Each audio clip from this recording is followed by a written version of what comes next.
held here again at the Med.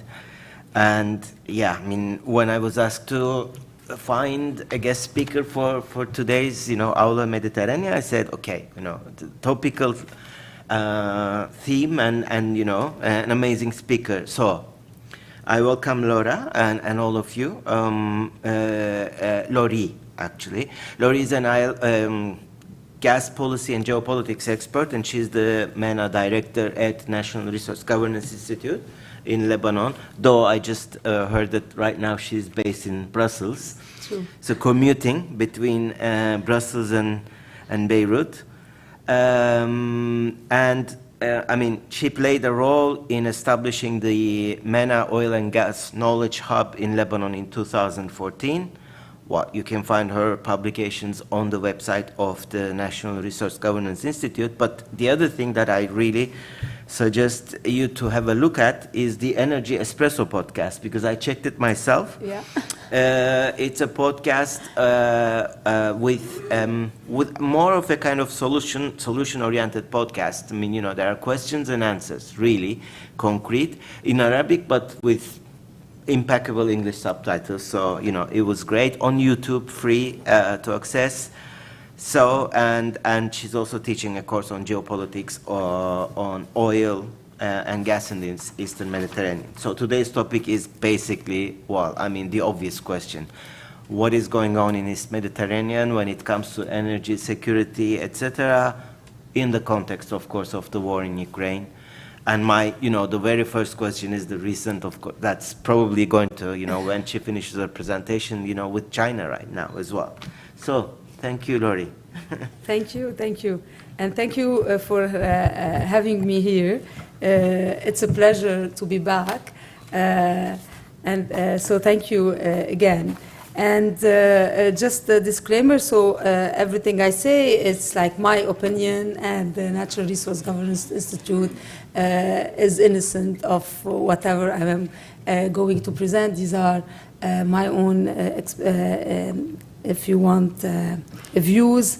But again, thank you for the Energy Espresso. So Energy Espresso is more about energy transition in Beirut, and more about what's the future of energy in the country. So it was one way for me to give back after working for years in oil and gas, and it was something to talk about energy transition and the importance of energy transition in this world, and with the realities that we are facing about climate change and the need to act.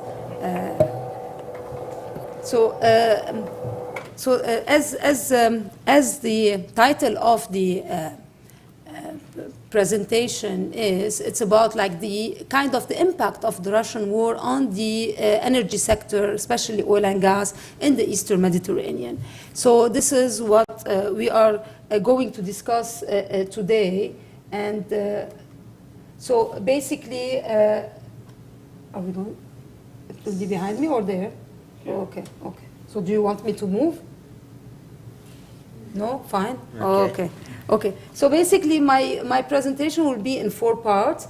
The first part, it's about Europe itself. Very quick, we're not going into history or anything, just this 1 year since 24 February, how Europe reacted to the Russian war and the gas war, if we want to call it that way. The second part would be about, again, Europe's plans to diversify away from the Russian gas. The third part would be about the Eastern Mediterranean, what's happening in the Eastern Mediterranean. And the final part is about the energy security. So, and of course, you know that in the Eastern Mediterranean, life is not rosy. And barely no one talks to the other, or if they talk, they do, there are a lot of tension. So how would that have an impact on energy security and sustainability and reliability, all of that? So I will end it on that note. So basically, continue. Yep, okay. So basically, to say that before 24 February 2022, Europe as we know, relied on Russian gas for like almost 40%. It differs. Some studies say 30%, 35, etc. But the most important is like they used to rely like a lot on the piped gas that was coming from Russia. And Europe had, if we want, a big consumption. In 2021, it was around 500. Out of that 500, just a small part was from Europe, and the rest was imported from other places, and mainly from Russia. So, and the idea, I guess, was that as long as we involve Russia in our economy, and as long as we create this interdependence, we will neutralize Russia. And definitely that was something like the German, if you want, logic of why they were so much dependent on the Russian gas. Yes, it was very cheap, that helped in the growth and the economy, etc. in Europe. But at the same time, politically, it was the ideology of interdependence will neutralize like countries or individuals that we might think that might kind of have like aggressive plans, etc. So basically, this is what we've seen in 2021. Comes 24 February, a shock to everyone. Like 24 February 2022, the war starts. And definitely, Europe was in front of reality, how to react to what was happening. And one thing was like two-way, like Russia using it as a weapon, and it was time for Europe to end the dependence on the Russian gas. So that was, I guess, like the right moment maybe in history to really start talking about like really cutting the dependence from the Russian gas. At the end of the day, Europe was talking a lot about energy transition, about new sources of energy, but still dependent on gas and framing gas as a transition, etc. But I think that moment came when, okay, so maybe this is now for us the moment to act. So basically the first reaction was for the EU to do something, and that was good to do, and which was the Repower EU. Basically, it was a plan that how are we going to end our dependence on the Russian gas? How are we going to reduce gas? And how are we going to accelerate with energy transition, especially with the issue of renewables and injecting more renewables into the energy mix, and work on efficiency. So this was the whole package that they had, and definitely to diversify from the Russian gas and find other sources for gas. So that was basically what the Repower EU was. And some were saying that no, this is not going to be possible. But at the end, it was possible. So what we've seen that today Europe is like 10% or 12% depending on Russian gas. That's a big deal. So they were able to do that, and that required a lot of discipline from the EU members. And it came at a time that a lot of talk was about like how efficient is the EU? Should the EU stay all together? Are they all together? Do they have solidarity, etc.? So I think this war was really it showed that yes, they can do it. In facing existential problems, they are able to work together. So basically, okay, you're not seeing the PowerPoint. Okay, so now I turn to the storyteller. Okay, so basically, what we've seen is like we were like.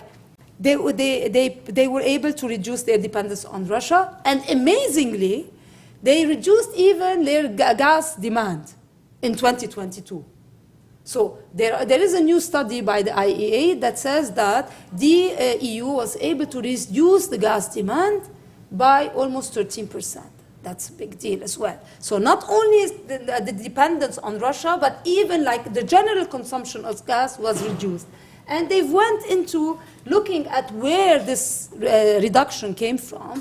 Basically, they looked at the power sector. So the power sector was one. But again, the power sector, there was reduction because they really accelerated in injecting renewables. right? So they were about like 50 gigawatt of renewables that entered into the market. At the same time, like there was less demand for electricity, but the other side of the story when it comes to power is like, because there were droughts and because there were like the hydropower plants, they were not able to function, and even like the nuclear power plant, they were facing, because of the drought, they were facing some problems. So there was that switch from gas to power. So that's why there was some increase in the use of gas for the power. But basically, there was a cut of almost 25 BCM from the power sector in the EU in 2022.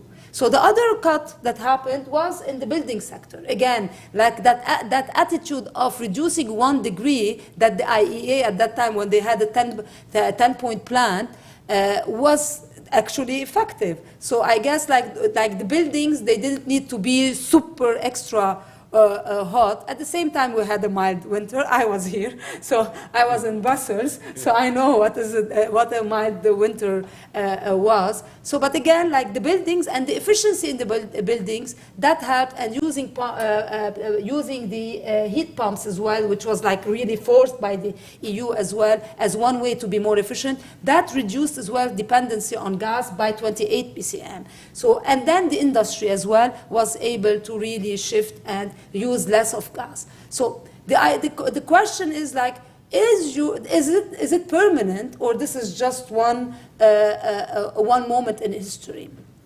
Well, we'll see. We'll see, but there are changes that are happening, like putting the heat pumps, etc. These are permanent, so they will have an impact, you know. So, and putting the renewables, this is long-term impact. So we'll see, like for 2023, 2024, how much of the gains that was made by Europe this year on reducing the gas demand will stay. But definitely, so there was that thing. Able to reduce dependency on Russia, able to reduce their demand. That was an amazing story for Europe. So, and then you come to the future of the EU gas and different agencies. So you have the European Commission in its studies and its projections, everything. They say that demand for gas will be reduced by 30% by 2030 with a massive speed up and scale up in renewable energy. So you put more renewable energy, you take off the gas from the market, which is not the case, for instance, in the Eastern Mediterranean. We'll see. The attitude in the European Union is like, if we inject more renewables, we reduce gas. So this is the European Union. It's saying by 2030, we'll be reducing by 30% the gas demand. The International Energy Agency is saying that, in the latest outlook that they had, that the EU gas demand is varying between 20 to 30% between 2030 and 2050. Again, dropping between 23 to 70%, and based on different scenarios that we are not going to there. And the BP says as well, like by 2030, there will be a reduction between 20 to 50%. So regardless the numbers or what agency is saying what, the trend is that the future is going to see gas demand being reduced. So the overall story from the European Union is that we managed to get away with the Russian gas. We're not dependent on it. We're 10%, so we can go to 2030 and 2027 or 2030 with almost zero gas from Russia. We were able to reduce our consumption, and the trend is less gas to be used in Europe. So what does that say to those who want to sell gas to Europe? And this is where the Eastern Mediterranean story comes. So this is the first message that they need to look at. So that the future of of Europe is not going to be dependent on gas. So I cannot build my plans as if Europe is going to need gas forever. So that's very important message for the Eastern Mediterranean countries to learn. So the second part, it's about this need for diversification. So when things happened, first reaction, yes, we passed a law, perfect, Repower EU, that says many things. At the same time, it says you need to diversify. You need to find other sources of energy or other sources even of gas, not energy, but gas, other sources of gas. Where to find it? You go. the commissioner, von der Leyen, Kadri Simpson, they were all together, like they need to go and find new places for the gas because they still need gas until 2030 and etc. So where to find the short-term gas? So basically, one interesting stuff that happened was with Italy. Before going to the EU, as one, we've seen Italy dependent on Russian gas, like 30–40%, needed to take action. Okay, so these were like interesting stuff that were happening bilateral. So the Italians had to act. In 2021, Italy bought 30 BCM of gas from Russia and 22.5 BCM from Algeria. So if Russian gas is going to be less and less, where should we go next? Algeria. So at that time, Mario Draghi was the prime minister. So first visit, early on, April, June, they were like, he was already in Algeria talking about pumping more gas to Algeria. And he went there, he said that, okay, what does it take for us to get more gas from Algeria, and what should we do? Then he resigned, then another government came in, and then the other government, Meloni, directly, non-stop, going to Algeria again and Libya, and signing deals this time. Deals that will support the production of oil and gas in Algeria to Italy. Same with Libya, supporting the oil and gas in Libya so that they would secure more gas coming to Italy.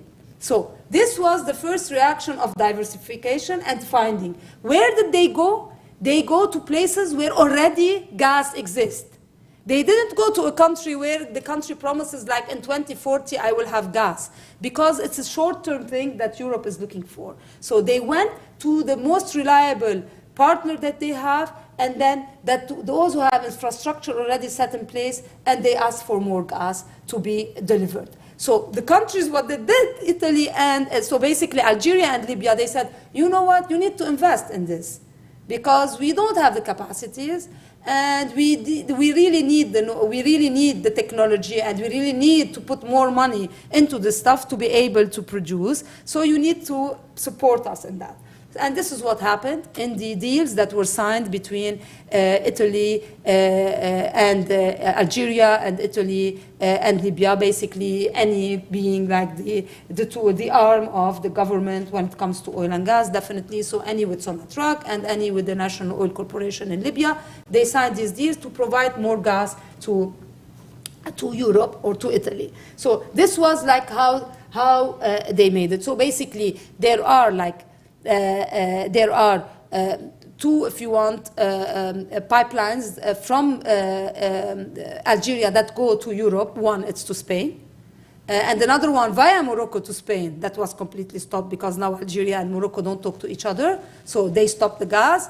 And then you have Algeria that sends gas to Spain, and then you have Algeria that sends gas to Italy, and then Algeria is sending less to Spain. Why? Because Spain was supporting the Morocco on the Western Sahara. Okay, so remember energy security later on, and so less. And then when Spain was sending gas back to Morocco, like Algeria was like, okay, but whose gas is that you're sending? So we're stopping. So, and then you have in Italy, so Italy, but through the green stream, sending gas, Libya through the green stream, sending gas to Italy. So these are today the two projects immediately that the European Union, or if you want Italy, if it resent, but some action that has been taken directly to secure gas now for the future. So the immediate actions were taken. So to go, and then again, interesting to say that there is a lot of language in the deals that are writing about decarbonization, about carbon capture, about hydrogen, about electricity. So even like new infrastructures that they want to build, they are introducing the language of, yes, a new pipeline that could be later on for hydrogen. Yes, we want to connect the region through electricity. So it is interesting how, because the EU has all the commitments and the pledges for energy transition, but today they are in need of gas. So if they are going to support new gas projects, at least they are combining them with commitments for green energy and for being true to their policies and the energy transition. So we've seen that in all of the communiqué and all of the deals, a lot of support even for green energy and support for energy transition, even if now they're supporting financially for new projects that will come on board. So, but these even like these new projects, like they're saying by 2026, 2027. So at least in North Africa, there is no much beyond 2030 because the EU is not able to commit to itself to more than 2030 because it has all these pledges going on. So this is on the triangle between Italy, Libya, and Algeria. On the other side, you have we've seen like the EU in June 2022 going to Egypt, signing a deal, an MOU between Egypt and Israel and the EU on providing for the Eastern Mediterranean. So basically, Egypt and Israel are the two producers of the Eastern Mediterranean. So the EU talked to them, we need more gas, can you send us more gas? This is the MOU. But again, in that MOU, it's very interesting. They don't put a figure. They don't say that this, like we want 5 BCM, 10 BCM, 20 BCM, etc., because they know the limitation of the Eastern Mediterranean and the capacities of the Eastern Mediterranean. And we'll come to that. At the same time, there is a lot of this, there was an interesting provision that says that the EU has to commit to encourage international oil companies, especially the European companies, to invest in oil and gas. So that was really interesting because in 2021, if you all remember, there was this big report that came out that says that now you have to stop producing and now you have to stop investing in new oil and gas projects because we're not able to commit and to achieve the targets, the energy transition targets and the reduction of emissions, etc. So companies were like, okay, we're not going to invest if there is no long-term commitment for the gas to be sold, and if there is no market. So that provision was interesting, put by the producers of the region, saying that you want our gas, but we need to have more production, and your companies are working in the Eastern Mediterranean. You need to give them the sign that, yes, okay, go and invest, or else they're not going to invest. This is what they're telling them. The companies are saying, look, if there is no market for the gas, if Europe, which is the closest to you, is not committed to long-term buying, for whom are we going to invest, and why are we going to put so much money? So the companies were in a position where they were like, no commitment, no clear long-term commitment, we're not going to invest. So they've put that to tell the EU that, yes, you need to convince or give the sign to your companies working in the Eastern Mediterranean to start doing some production because, for instance, in Cyprus, they have all the discoveries, but they're not doing any production. They're sitting on the discoveries because they cannot see the outlook as a positive outlook and the future outlook.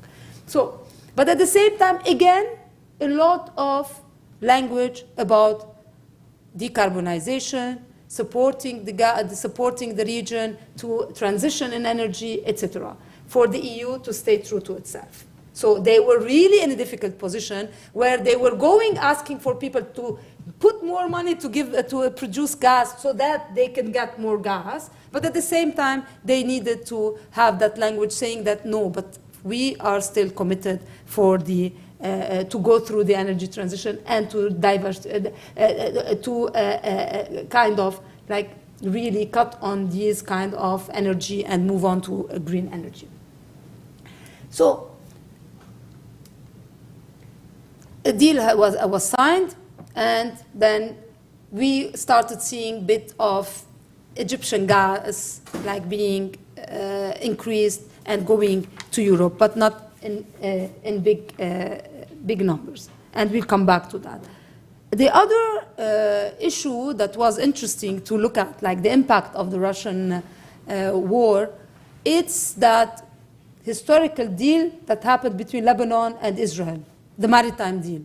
That was as well interesting, and everybody said that this was possible because we wanted to stabilize the region so that Israel can send more gas to Europe, and then for new potential producers like Lebanon to be able to produce gas and sell gas. So under the name of stability, stability attracts investors, investors can put money, and then gas can come, and then gas can go. So that deal happened.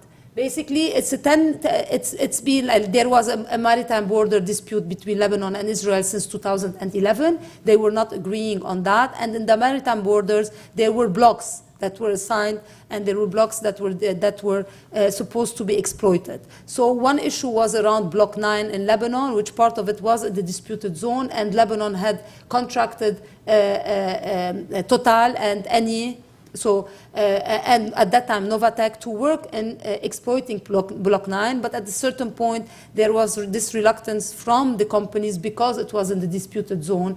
This is one reason. There are other reasons. But anyway, so it was an opportunity for Lebanon in 2020 to restart the negotiations. No one was expecting the negotiations to really end in a good result or like having a deal. And when the Russian war happened, like February 2022, October 2022, the deal happened. And it was a commitment from the international companies to start drilling in Block 9 and finding a solution to it. And it's interesting, the case itself, like the Lebanon-Israel case itself, it's interesting because these are two countries that they don't recognize each other, they are at war, but they were able to do a deal and sign an agreement on maritime borders. And then most probably looking at the geological surveys, it seems that maybe the discovery that will be made in Block 9 will be crossing into the Israeli EEZ, so it's a common reservoir. It's a common reservoir between two countries that are at war at each other. They don't recognize each other. So they came up with an interesting way to solve that, saying that the company, in this case Total, will have to deal with that. The Lebanese government doesn't deal with that.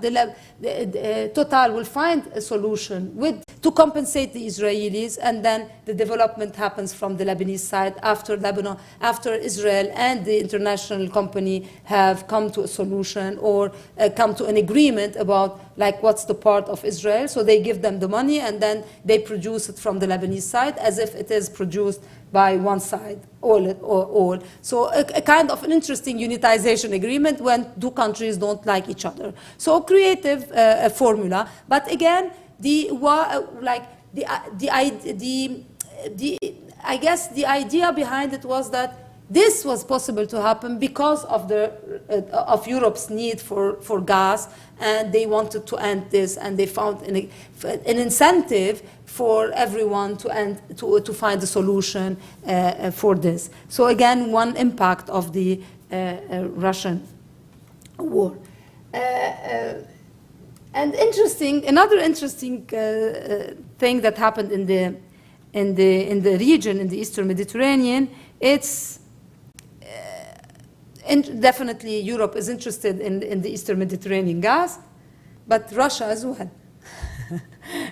Russia is not going to leave the neighborhood. Russia is present in Syria, and there is a company that is, we don't know much about that company, but that has a contract with the Syrian government to exploit. They haven't done much, but Russia didn't go into this from the Syrian side, but from the Turkish side.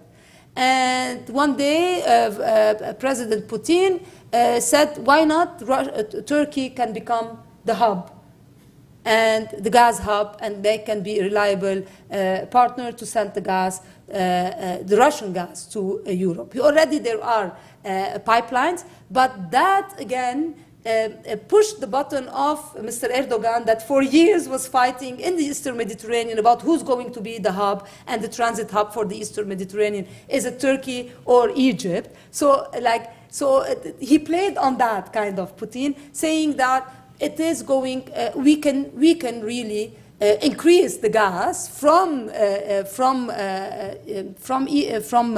Russia through the pipelines that exist into Europe via Turkey, and then that could be complemented by the Azeri gas that is already coming. And the EU signed another MOU with Azerbaijan at the same time when they signed the EU with Israel and Egypt about increasing the gas from Azerbaijan to Europe, and then at the same time saying that maybe the Iranian gas as well can go through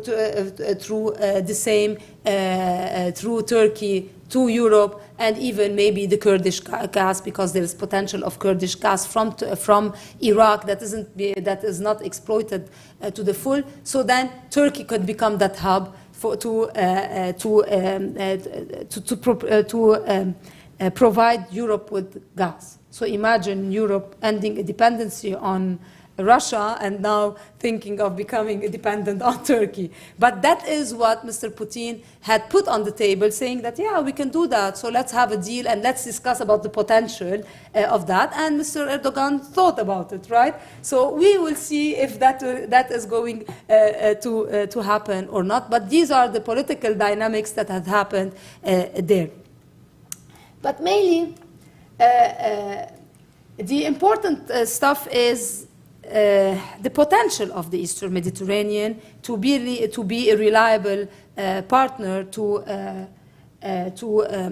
Europe. So what we know exactly is like we have only two producers today, Egypt and Israel. These are the two producers, and Egypt, most of its production is for internal use. So most what they produce goes for their use because they have a high demand of gas. And for Israel, whatever they produce, by law, they can only sell 40% of that, and then the rest is for internal consumption. So this is the reality today. Okay? So, and the other reality is that there is only one way to send the gas from Egypt and from Israel to Europe, which is through the LNG capacities, terminals that they have, the liquefied natural gas terminals that Egypt has, which is 16 BCM. It's two terminals that are of capacity of 16 BCM. So this is the reality. This is the only way to send gas to Europe. So what we've seen, it's Israel has a deal with Egypt. Israel doesn't send gas directly to Europe, so it has to pass by Egypt. The deal is with Egypt. So Egypt takes that gas. What it does with that gas, it becomes Egyptian problem or Egyptian issue, right? So it wants to use it internally or sell it. The only thing that could happen is like to increase the production and the export of Israel into Egypt. So in this situation, what we are seeing today is like, okay, Egypt has been increasing a bit its export, but how? By asking people to switch off their lights when they don't need it, to spare the gas, so that they can send gas to Europe. At the same time, by switching to coal in their electricity, so that or fuel oil, so that they can have more gas to sell to Europe. So in this situation, it's important for Europe to think about that. Do I want to get the gas, but what happens in the countries where this gas is coming is like they're switching to coal, which is like not good for the environment, and we're fighting coal, right? And fuel oil, which are polluting. But is this the deal? We can get gas, more gas, because this is what Egypt is saying. I want to set gas, and it's not because they like Europe, because they want to make money, right? Because when there were high prices of LNG, so it was an opportunity for Egypt, who needed the dollars, to sell more gas to Europe with high prices to make more money, and then they switched to fuel oil, coal, etc. So the idea that the European Union is saying that I will increase renewables to reduce gas, it's not the same mentality in the Eastern Mediterranean. In the Eastern Mediterranean, even in the Mediterranean, if you want, they're saying, yes, we can increase the injection of and the deployment of renewables, because then we can keep on producing gas, having more gas to sell in the market and make money. So that doesn't help a lot in the energy transition world. But this is what they are thinking. So the other thing is, like today, if Israel is thinking, okay, should I only go through Egypt, and the capacity is that is a limited capacity for Egypt to sell LNG, or like to process the LNG, should we think of something personal for us, which is the floating LNG? Or rely on Cyprus as well to put some new infrastructure to be able to sell the gas? Because at the end of the day, Israel is a small market. Okay? And then if they're adding renewables as well, and if they're getting new other sources, so for them it's like they will have a lot to be able to sell. Plus, because they are having new discoveries as well. So to add on the existing discoveries, new discoveries, they will have spare capacity that they will sell. But where to sell? So if and through what, which means this is what they are asking today. But again, Europe is not going to be dependent on gas. So where this extra capacity will go? So this is another question that Israel is asking itself, and then looking regionally. So, and then potentially for the growth of the market, especially in Egypt, because Egypt is a big market. So could that gas even go into the local market? So basically, these are the two producers, and this is the problem. So you have on the other side Cyprus, which has discoveries in the region, but that hasn't been produced. Okay? Again, will this accelerate the plans? There are plans now talking about 2027, some of the fields that are discovered that might be produced. So again, if Egypt today, if Cyprus today produces, how is it going to sell that gas? Where? To Europe. So again, infrastructure. Looking at the infrastructures, today we have the LNG that exists in Egypt, and then there are other ideas of infrastructure, which are either this East Med pipeline, if you remember the East Med pipeline, which goes from Israel to Cyprus to Greece, and it could reach Italy.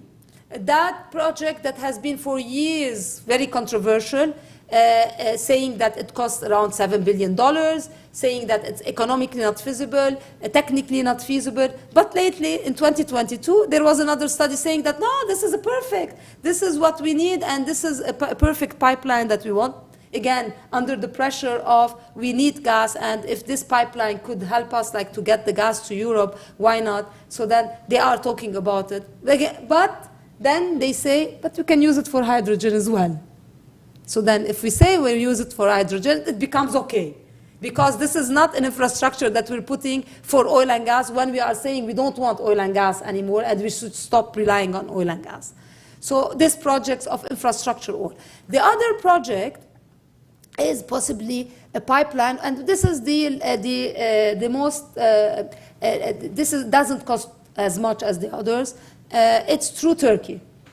Through Turkey, it's either in the sea, so offshore, so then you have the whole problem of Cyprus that gets in the way for anyone to build a pipeline from the Eastern Mediterranean to Turkey, because Cyprus will oppose that because of the tensions between Cyprus and Turkey. So that's a problem. Or you can have the other one, which is offshore, Syria, Turkey. So then, you end up with the other problem, which is the future of Syria.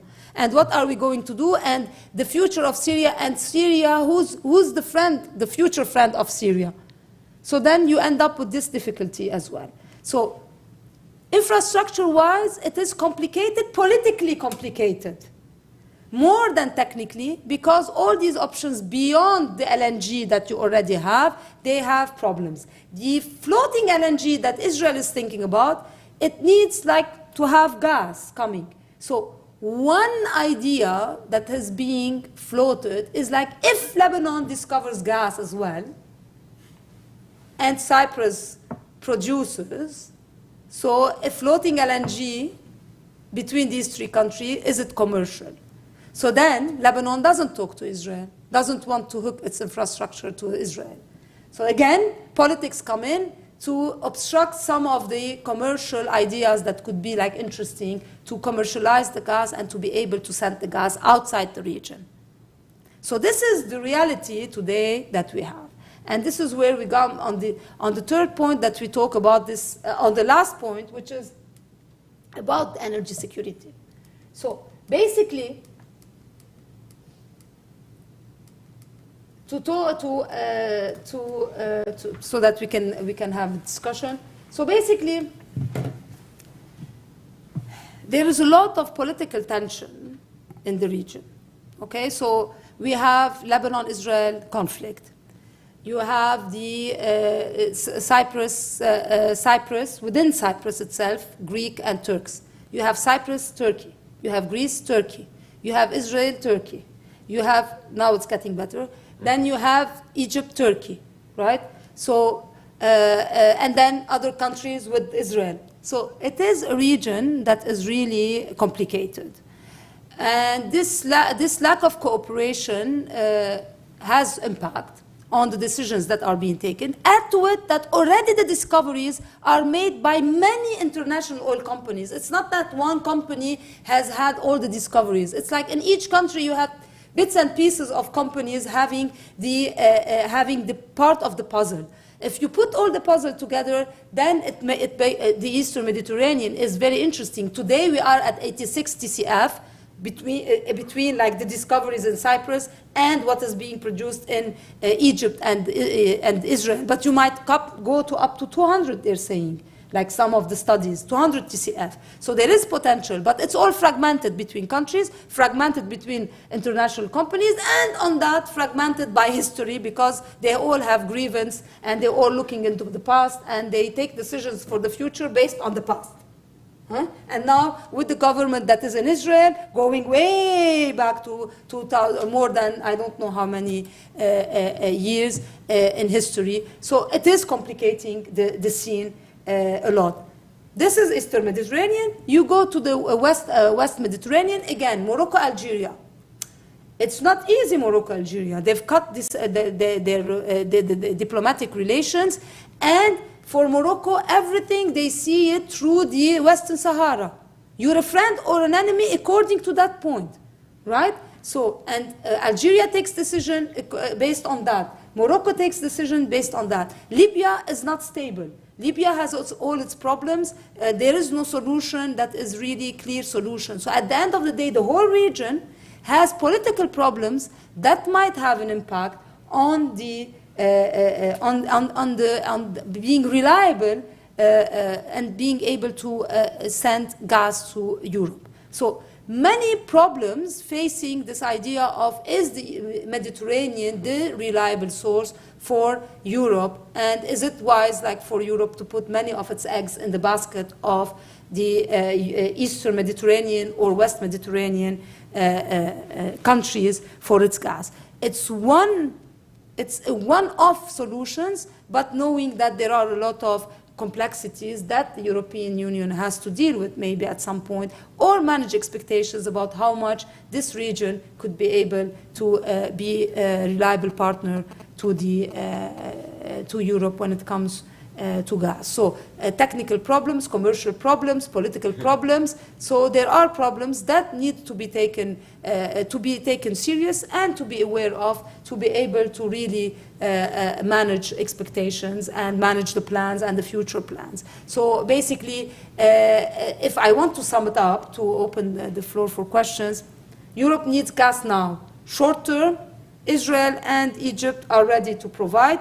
Medium to long term, it becomes a bit blurry, because we don't know if the discoveries made will be produced, and we don't know if Europe is the destination, or kind of we know that Europe might not be the only destination for these projects to be to really become reality. So then the idea is like, is the region the market?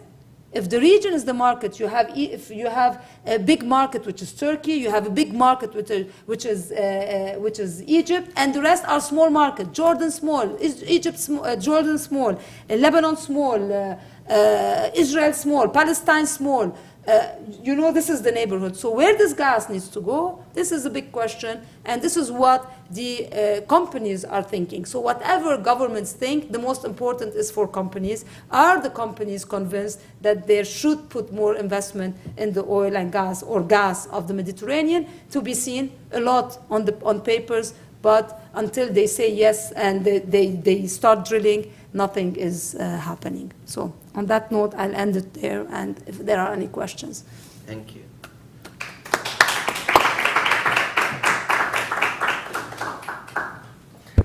Okay, well,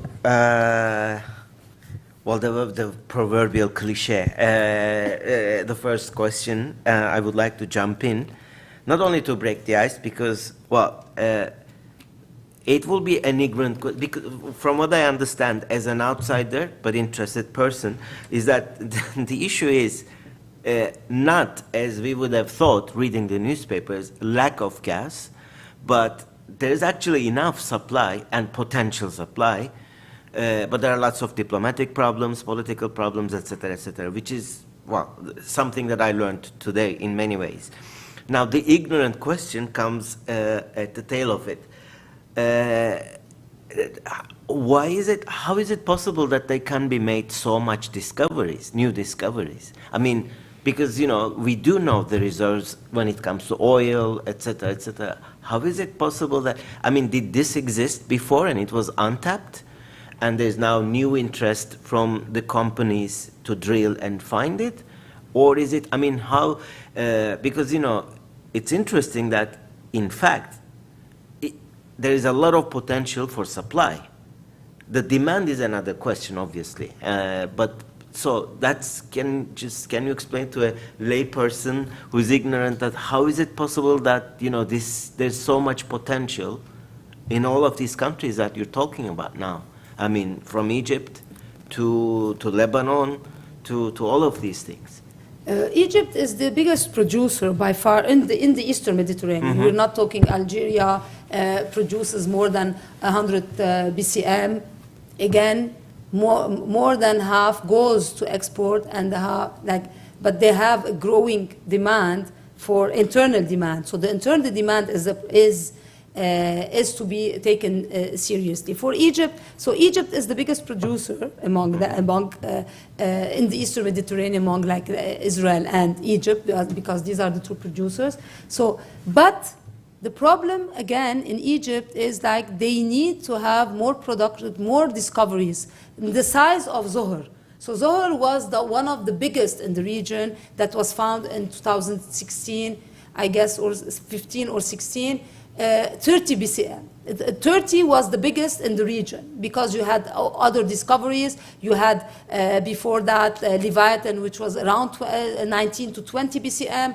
Tamar before that, it was 11. There were others, 4 BCM, etc. But this was very big, huge. So, but Egypt needs to discover other Zohrs, because now they have it, but it is declining. The production is declining, and it's not going to be to be able to really be that one that will be sending the gas to Europe or having spare capacity. They need to do more production, and they need to do more drillings, and they need to find Zohrs, other Zohrs. If they don't find other Zohrs, they're not able to continue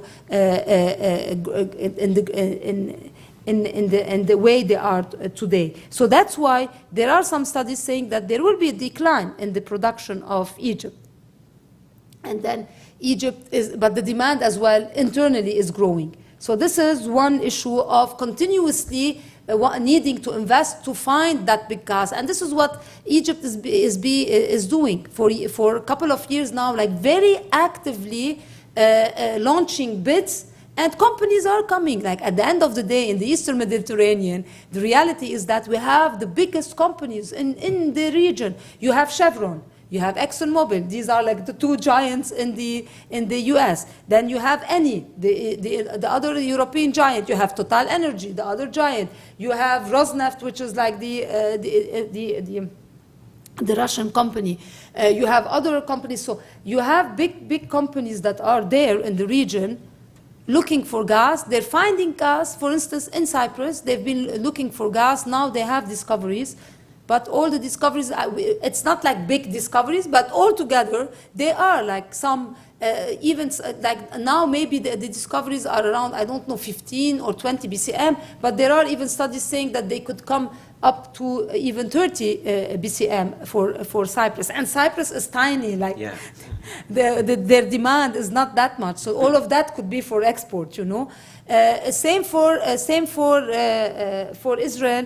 Now they have discoveries. They are like, Energean is the most active as a company, and Energean is not a super big company like the others, but Energean is a Greek/UK company, but very active in Israel, and now expanding into Egypt. So actively looking, and again, there are studies saying that even Israel could go up to 40 BCM. Now they're around like 20 BCM. So these are like the potentials. Lebanon doesn't have gas, but they want to become, they're trying to seek, and now by the end of the year, Total is going to drill. We'll see if they will find something and what to do with it. Syria, because of the situation, nothing is happening. But between Egypt and between Israel and Cyprus, and between Cyprus and Israel, that is where there might be a spare capacity. But all of that needs investment. So, and this investment, it's the key. And why investment are not coming? For different reasons. So it has to do commercial, it has to do about the outlook, it has to do with politics. So it's a bit of everything that is putting us in this situation. Now the commitments that had been made in Cyprus, it comes after the Russian war. So let's see. That's why we're saying, let's see if these commitments would come a reality. If they don't come a reality, it's not that the region will have a lot of capacity to sell to Europe or to anywhere. So again, it might be like internally, like Israel, what Israel is doing to Jordan, to Egypt. Jordan is smaller, Egypt is a bigger fish. Again, you know, and again, it requires like for the government to decide. Now there is that law that says 60% internal, 40% export, but is the internals saturated enough? So all of these are the calculations that are being made between consumption, internal consumption, how much spare capacity to have later on, how much investment you need to be able to export, all of that. Again, the export route is the most important. Like you are relying only on the capacities that Egypt has today, which is like kind of limited, but not to say that they're using it to full capacity. But if all these plans are coming, if the plan is for Cypriot gas as well to come across, if Lebanon is thinking maybe that would be the route through the Arab gas pipeline, through the reverse flow that Lebanon through Syria, Jordan, and then to Egypt, and then from Egypt through the LNG. So that's a lot of LNG going into that capacity. So you need to grow that capacity. But all of these, if you tell me that, yeah, it's all until 2030, which company is going to do that investment? These are the questions, again, that are being asked. Okay. So, yes, please. If you could introduce yourselves as well. Because we're also streaming this, as far as I know. Yeah. Hi, Laury. My name is Hannah. Hi, Laury. Thank you for a wonderful talk. I learned a lot. And my question was, I mean, what you describe is sort of like a crazy story. It's saying, let's leave oil and gas, and now everybody's looking for oil and gas, right?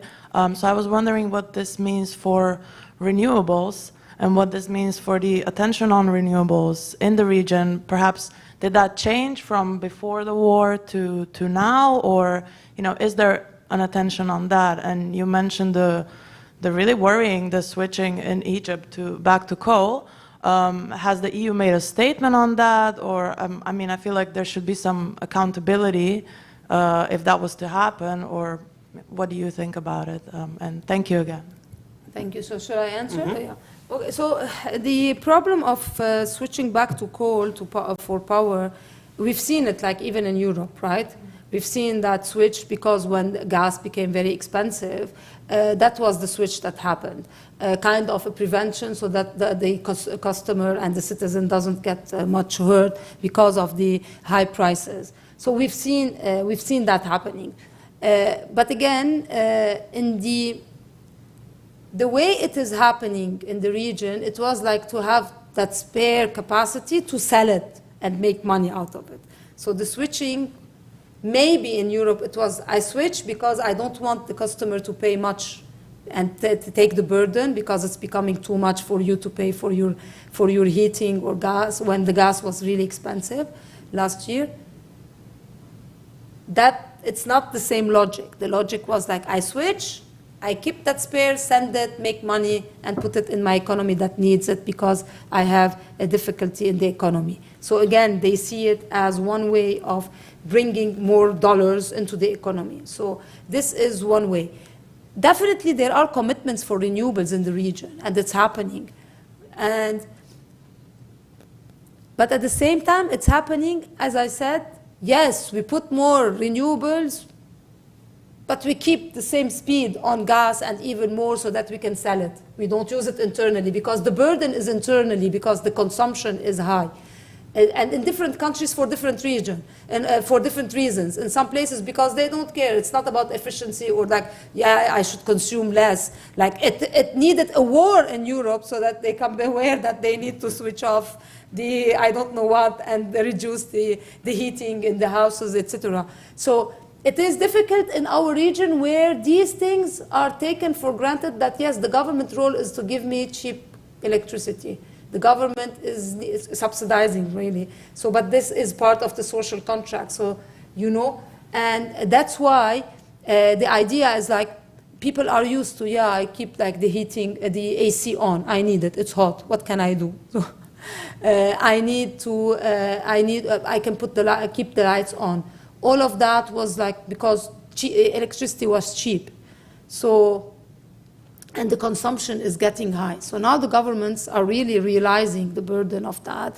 And then it takes a lot of effort to really shift like the social behavior. The most difficult is the social behavior. Look, switching gas, you did it. Europe did it in a year, right? They put all the renewables, they reduced the consumption of gas, etc. So behavioral change takes time, and Europe was able to do it because you had years of people talking to you about like efficiency, about going green, not use electric car, use the bicycle, use I don't know what, etc. All of that. So this matraquage that is happening in Europe doesn't happen in our region. No one in our region comes every day, tells us like, switch off the light, etc. You know, it's like, no, I want to keep the light on. My husband wanted to divorce me because I wasn't switching off the light, you know. Like, and then he came last month to Brussels. He said like, who are you? I don't know you, because he was keeping this light on and I was like switching it off. So I said, now I will divorce you. You know, so social behaviors take time, and this is what we need back home. We need to work on the people. We need to make sure that the people understand and hold their governments accountable about these kind of things. I don't want to switch back to coal so that you can be able to sell the gas. I want to have commitments that my government is committed to climate change, is committed to green energy, and it's because they believe in so that we have the right to live in to have a future, first of all, and that our kids will have a future. This is our right? And then to have like clean air, not polluted, all of that. So I don't know if I answered your questions, but these are like, it's very complex, you know. It's not easy, but the governments need to work on the social behavior and the changes that need to happen. Let's take 2 questions this time, maybe. Yes. Actually, we have 3, so let's. I'm fine. Okay? Because, we do have time for 3. Yes. Hi, my name is Erica. I'm a student at UA. My question is similar, but slightly different angle. Do you know the details of the renewable energy projects currently happening and being established in Northern Africa? And the second part to that question, how is that impacting relationships with one another in the region in the current demand for the short-term gas solutions? Okay, yeah. Yeah, let's just, yes, you had, yeah.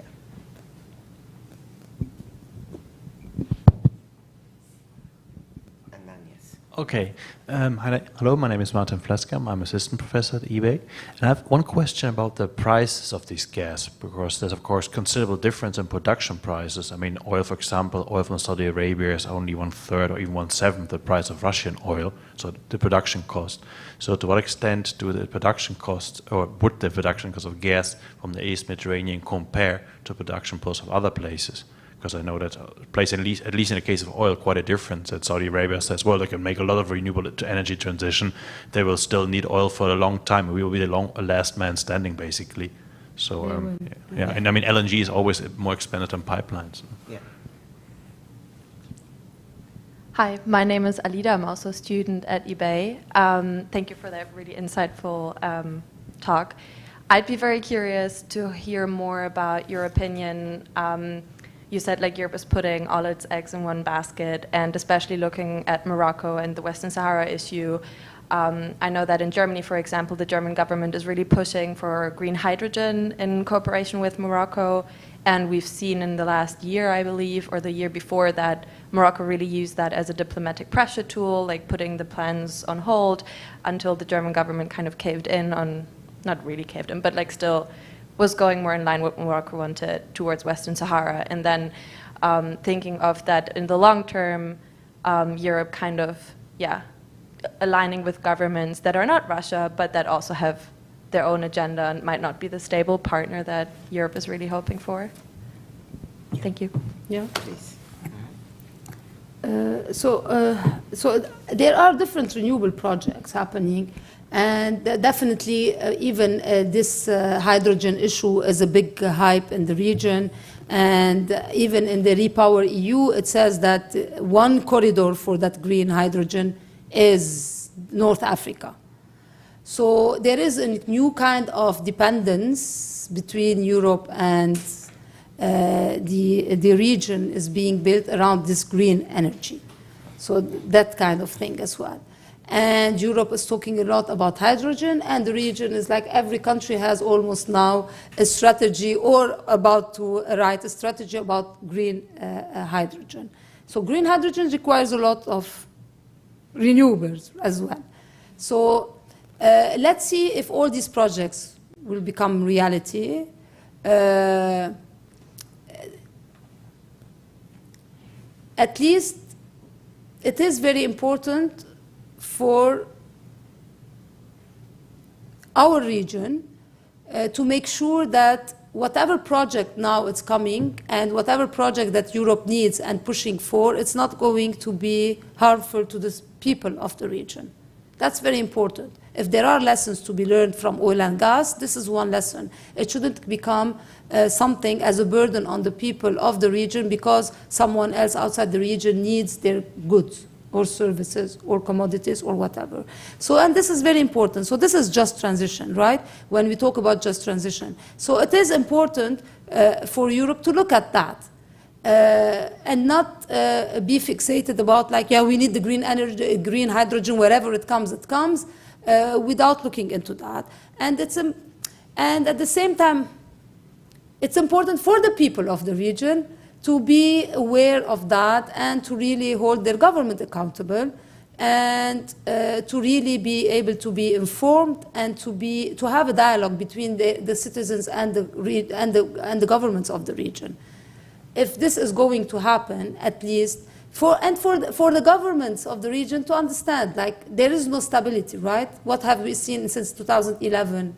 No stability, because like dictatorship doesn't work. People revolt at the end.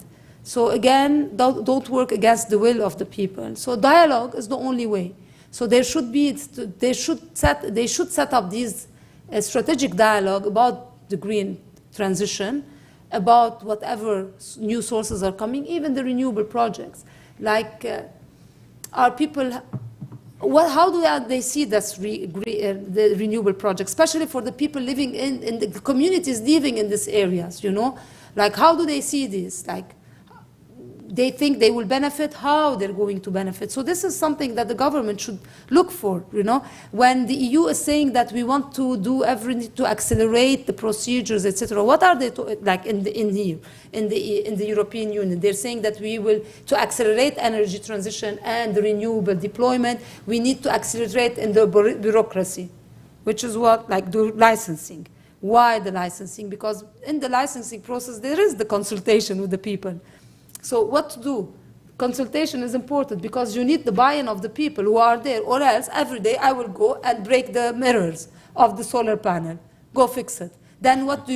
You just put it like as a security zone, and then you put the army there, and then automatically it becomes like you're creating this tension between the communities and that project, who's supposed to be something maybe good for the people. So automatically you're creating these tensions. So that's why I think all the projects for the region should start with the dialogue. It's very important to have these dialogues between the citizens and the governments. If something that the citizen has learned is like they need to be involved, and it shouldn't be only about like what is it for me, or the benefits only, like I want to be employed. If I'm not employed there, I will break the solar panel.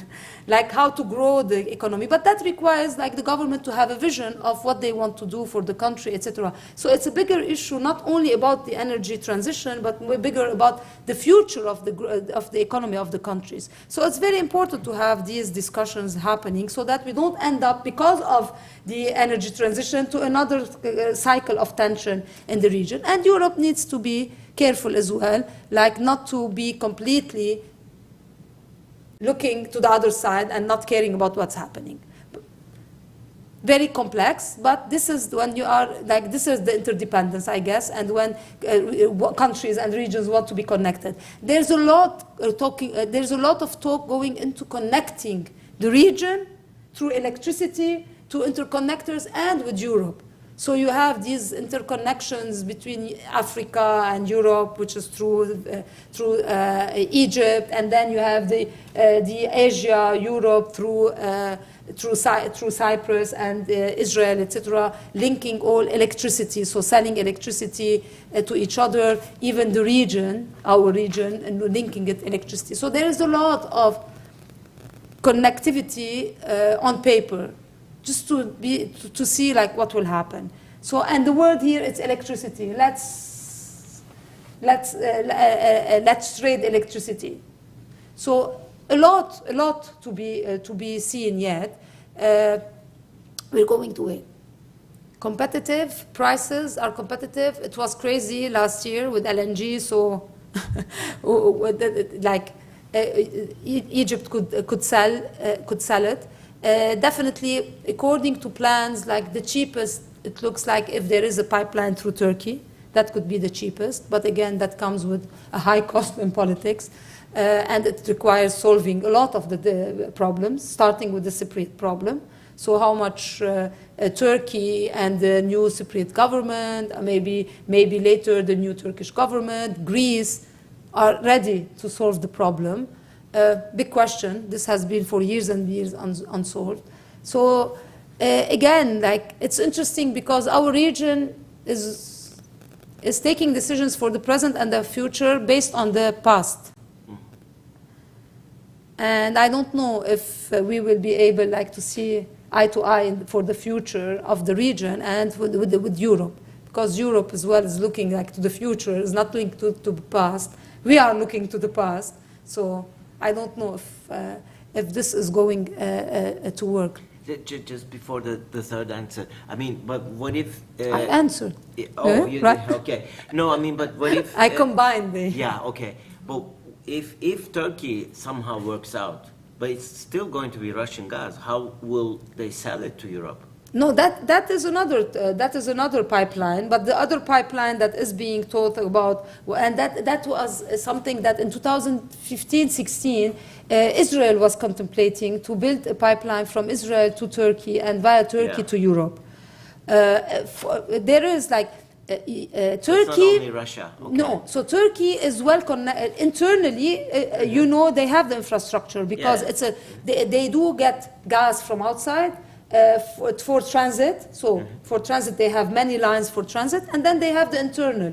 So whatever gas comes in and goes internally. So it has the infrastructure already that exists internally and going to Europe. So it exists. So that is the pipeline that needs to go from the Eastern Mediterranean to Turkey. Studies say that this is the least cost project commercially or technically, but again, politically, it needs to solve a lot of problems. The other one could be, as we said, onshore through Syria. That's another complication to be solved. So these are the pipelines. LNG, building the capacity of what exists in Egypt, and the floating LNG that requires like not only one company having one discovery, it requires more. So then you go back to the idea that early on in 2013 and before, they were discussing that maybe Cyprus will put the LNG, and then gas from Lebanon, gas from Israel could go there and then mix all the gases and send them. So all projects, they talk about connectivity. All projects, they talk about collaboration. So if the region is not going to collaborate, that becomes like commercial projects become a bit complex, you know? Yeah. So, and every time you need like a war, like Russia-Ukraine war, so that you break the complexities, it's like not sustainable anyway. So, but for now, I don't know. It's like things are moving because you have the East Med Gas Forum. You remember East Med Gas Forum 2020, these were like countries that were aligned in their politics.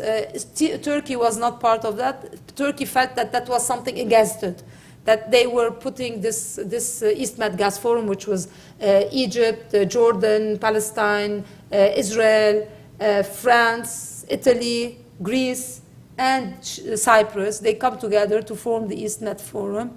And Turkey felt like, okay, but this is against me or not. They were always saying this is an economic project because they wanted to create that East Med Gas Forum so that they could create one kind of like one common market with common infrastructure, with a common vision to sell the Eastern Mediterranean gas to Europe and elsewhere. For Turkey, they felt that this is something against them.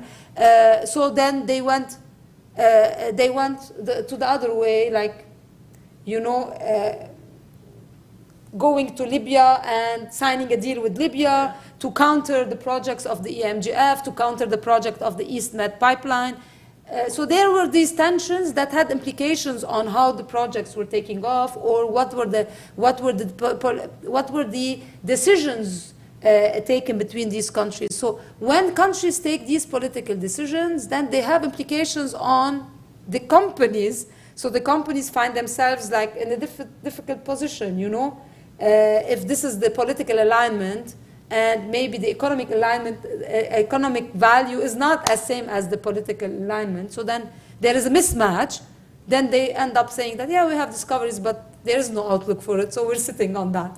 And then things are happening fast, and energy transition is reality, climate change is reality, moving away from oil and gas is reality, so we might end up in a place where we do have the gas, but I mean, no market for them. I mean, I don't expect any changes politically soon because, well, I mean, Cyprus is gone with the new president and the current Turkish regime. There will be no solution. And elections in Greece and Turkey are coming up. Greece, we don't know, but Turkey, if Erdogan stays, that will be really bad for the region and the country. But there might be openings for working with Russia because, you know, the new regime, we don't even know. I can't foresee after 20 years a non-Erdogan Turkey, but let's just see. The thing that looks really interesting to me with all of these examples, because there's so many projects going on, this interesting thing, the Lebanon-Israel deal. Yes. Like, I mean, you know, because they don't recognize each other, they hate each other, but they still have the deal, which is what Turkey is doing with Israel.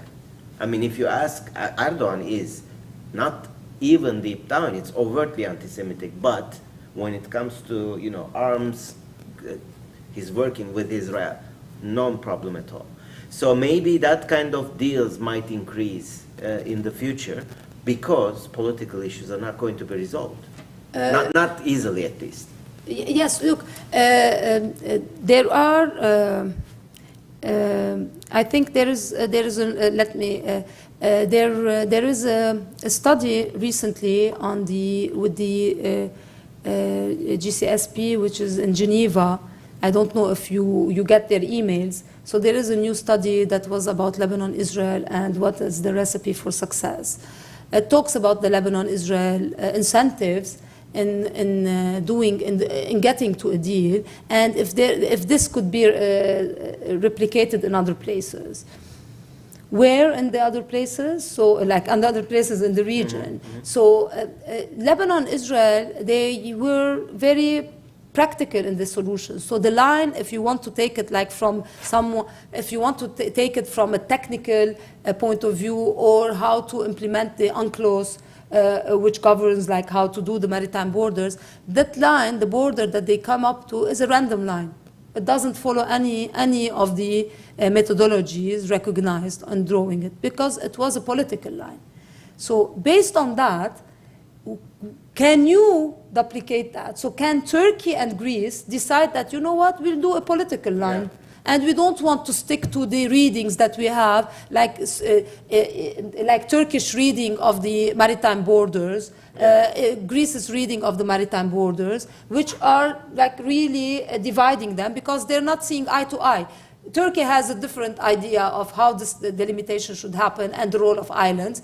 Greece has a different understanding, and they're stuck. So here comes these two countries. They don't recognize each other for political reasons, and because there were like certain issues that pushed them to do this deal. They did the deal, and they came up with a political line that both of them are happy. So, you know, it's again for Cyprus, Turkish and Greek. Should they look at that deal and see, okay, how can we do a deal amongst ourselves on that maritime border and finish with it, or how to do some sharing of the resources, etc. You know, so there is. I'm not saying that everybody in Lebanon is happy with the outcome, of that, or maybe in Israel as well. But this is something to look at. That they made it. Everybody is praising that deal, like, oh, look at the deal, they've made a deal, etc.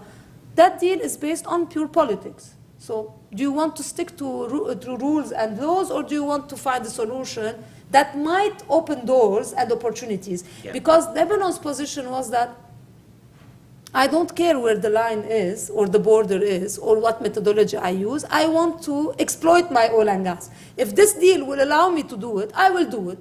Because the Lebanese politicians now their backs are they don't, like, they're squeezed in the corner. They can't do anything. They don't want to do the reforms that the IMF wants to do, because they will lose power if they do the reforms. So they're relying on oil and gas. They're saying, oh, if we have a prospect and then we have discoveries, oh, that will be like good money, and then interesting companies will be interested in that, etc. We'll get away with reform. This is their understanding. Right, wrong, time will tell. But this was like one way for them. So again, what is your objective? So their objective, when they came in, the Lebanese and the Israelis, it was not about like who's right or wrong. Like in the country, yes, there were groups saying that according to the law, this is not right, etc. That's my incentive, maybe, that I wanted something to be according to law. But the one who's negotiating had some other different views. He wanted that because the end result was, or the objective of that was, like, he wanted to unlock the potentials. For the Israeli, he wanted to deal to stabilize the region because he wants to attract other companies. So they had different needs that came into this deal that is not based on international law. So this is the recipe. So you take it. Who wants to take it? Turkey, Greece, you want to take it? Ahlan wa sahla, it might work. You don't want to take it, you will stay there, and maybe this is what you want, you know. Same for Cyprus. It goes back to the goals, etc. So, and attracting the mediator. So I don't know. You need Amos Hochstein to be interested in your case, and then he can solve it for you. Amos Hochstein being the mediator on the Lebanon-Israel case, the U.S. mediator. And at the same time, he is the special envoy for President Biden on energy issues. Oh, Okay, so I think we're run out of time anyways, well, but we're like on time as well. So, well, thank you very much for coming, and thank you very much, Laury. My This was pleasure. really- My pleasure. Thank you.